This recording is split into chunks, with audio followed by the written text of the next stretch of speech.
hakikat ilmu kimia. Ilmu kimia itu merupakan salah satu cabang dari ilmu pengetahuan alam yang berkaitan dengan sifat zat dan struktur zat, perubahan, hukum-hukum, prinsip, serta konsep dan teori-teori yang menjelaskan terjadinya perubahan zat. Ini saya ambil dari punya Pak Tendi 2016. Jadi ilmu kimia itu belajar tentang sifat, struktur, perubahan, hukum, prinsip, serta konsep dan perubahan yang menyertainya. Nah, kalau kita perhatikan di sini ada banyak sekali bahan-bahan yang di sekitar kita. Nah, semuanya ini adalah bahan-bahan kimia. Ya. Baik, berikutnya. Nah, contoh bahan-bahan kimia di sekitar kita dan fenomena. Kalau kita perhatikan kedua gambar ini, fungsinya sama, cuma terbuat yang pertama dari kayu dan logam. Ini yang menunjukkan bahwasanya susunan materi penyusunnya ini beda. Jadi kimia itu membahas juga tentang susunan materi.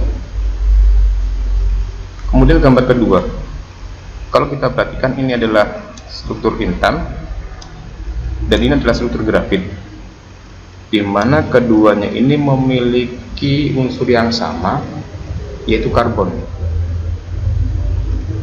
terbentuk dari materi yang sama, yaitu mengandung karbon, cuma strukturnya berbeda. Kalau intan seperti ini sangat rapat, sedangkan grafit agak renggang. Nah, kimia itu membahas tentang struktur materi yang seperti ini. Berikutnya, yang ketiga, kimia juga membahas tentang sifat materi, besi dan emas. Yang pertama, besi ini adalah logam yang mudah berkarat, sedangkan emas tahan karat. Jadi sama-sama logam. Nah, kimia itu membahas tentang sifat materi ini. Apa yang satunya bisa berkarat, yang satunya tidak. Kemudian yang keempat, kimia itu juga membahas tentang perubahan materi. Ini dalam contoh gambar, ada kayu berubah menjadi abu jika dibakar. Nah, pembakaran kayu ini juga disertai dengan perubahan energi, yakni pelepasan energi dalam bentuk panas atau kalori. Jadi kimia juga berhubungan dengan perubahan materi. Sekarang manfaat belajar kimia. Yang pertama, memberikan pemahaman terhadap alam sekitar dan proses yang terjadi. Jadi sebenarnya ilmu kimia itu ada di sekitar kita, banyak aplikasinya. Salah satunya adalah pemahaman terhadap alam sekitar dan proses yang terjadi.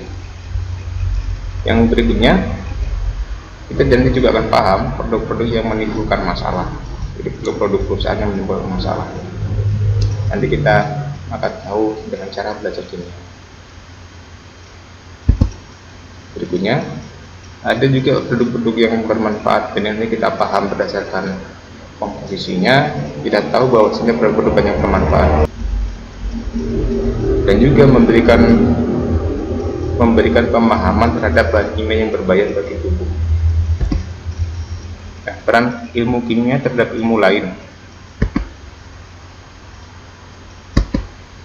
Di kimia pasti berhubungan dengan ilmu-ilmu yang lain. Yang pertama adalah kedokteran, farmasi, pertanian, biologi, seni, kriminologi, dan sebagainya. Contoh kimia dalam kedokteran itu digunakan untuk mendiagnosis penyakit. Kemudian kimia farmasi untuk membuat obat-obatan, komponen obat. Dan kimia pertanian adalah pembuatan pupuk, biasanya pupuk urea di sini. Kimia biologi berhubungan dengan salah satunya adalah metabolisme. Nah, dalam ilmu kimia nanti di laboratorium kalian juga harus paham ya alat-alat yang ada di laboratorium, seperti rak,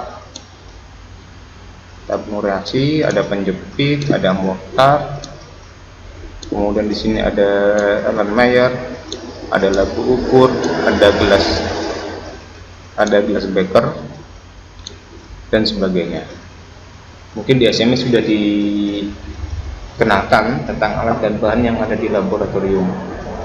Selain itu, kalian nanti juga harus paham ketika nanti ada bahan yang memiliki beberapa simbol seperti ini.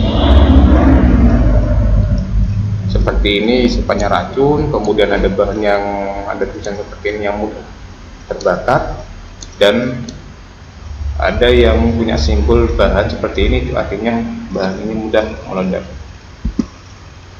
Baik, untuk bagian pertama ini saya cukup sekian.